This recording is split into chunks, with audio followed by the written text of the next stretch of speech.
Welcome, everyone, to another episode of Let's Talk Special Economic Zones. I'm your host, Ainsley Brown. I am the Senior Director for Regulations, Policy, Monitoring, and Enforcement at Jamaica's Special Economic Zone Authority. In today's episode, we will discuss the role of monitoring in a Special Economic Zone regime. Now, I want to put on the table a different approach, away from the carrot and sticks approach.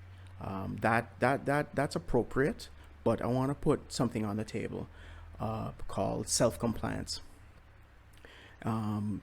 Fostering and working towards self-compliance. I think if zone authorities take that approach, there would be greater accountability and transparency on both sides of the coin, both from the point of view of the investor and from the point of view of the regulator, the zone authority.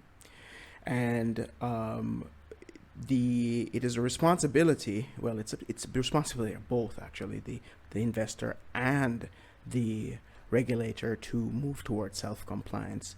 So if, for example, if the investor is self-compliant, is doing what they're supposed to do in a transparent way, but firstly, before they can do that, they need to know what they must do.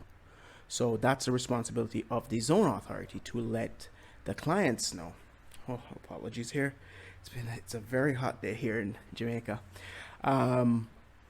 So the responsibility is on the zone authorities to ensure that there are clear guidelines. Then that goes not just from the act and regulations or rules that are set out within the legal process, within the legislative process, but any procedures or guidelines that the authority requires the investor to follow. And also, I would have you look at monitoring as a backstop, or a clear system to push back against any form of corruption.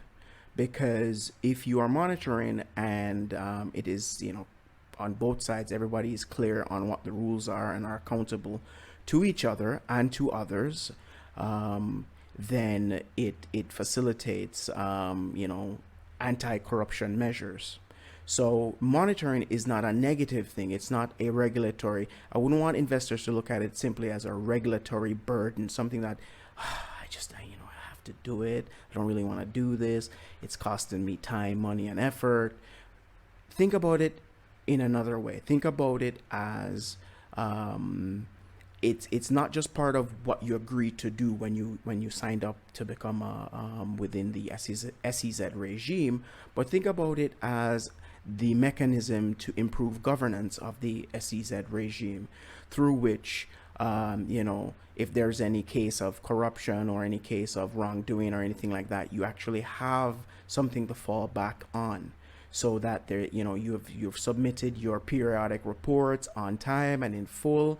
You're showing, what the performance measures that you agreed to when you came in, whether it's job growth, training, your time schedule for building out the zone or adding certain amenities or value-added services, what's the price you charge, and it is actually competitive, and all of that. So you would have a mechanism in place to show that, yes, you have done what you said you're going to do and you followed the rules, right?